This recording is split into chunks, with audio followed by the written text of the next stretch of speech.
నూరేళ్ల పండుగ జరుపుకునేటువంటి ఆర్ఎస్ఎస్ ఆర్గనైజేషన్కు కొన్ని సలహా సూచనలు చేయాలనుకుంటున్నాను. ఆర్ఎస్ఎస్ జైంట్ ఆర్గనైజేషన్లో పనిచేసినటువంటి అనేక మంది ప్రచారకులు వాళ్ళ కోసం,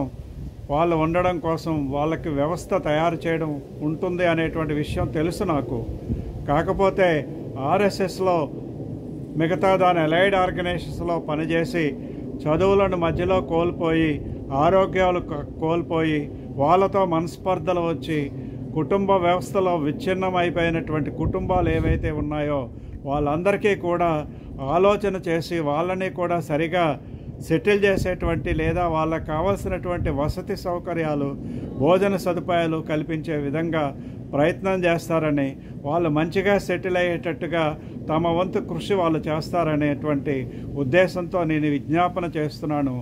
ఆర్ఎస్ఎస్లోనే కాదు, ఆర్ఎస్ఎస్ నడిపేటువంటి స్కూల్స్లో పనిచేసేటువంటి వాళ్ళు,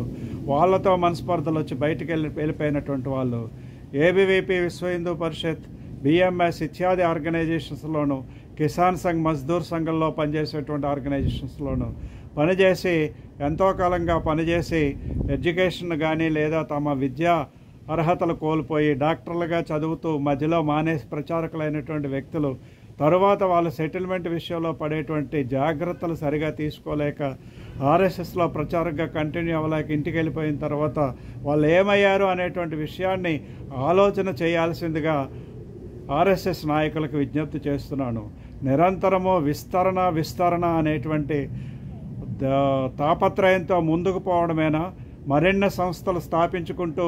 హిందూ సామ్రాజ్య ఏర్పాటుకు దోహదపడే విధంగా తర్ఫీదిచ్చుకుంటూ ముందుకు పోవడమేనా? అందులో పనిచేసి దాని కొరకు నష్టపోయినటువంటి వ్యక్తులు ఎవరైతే ఉన్నారో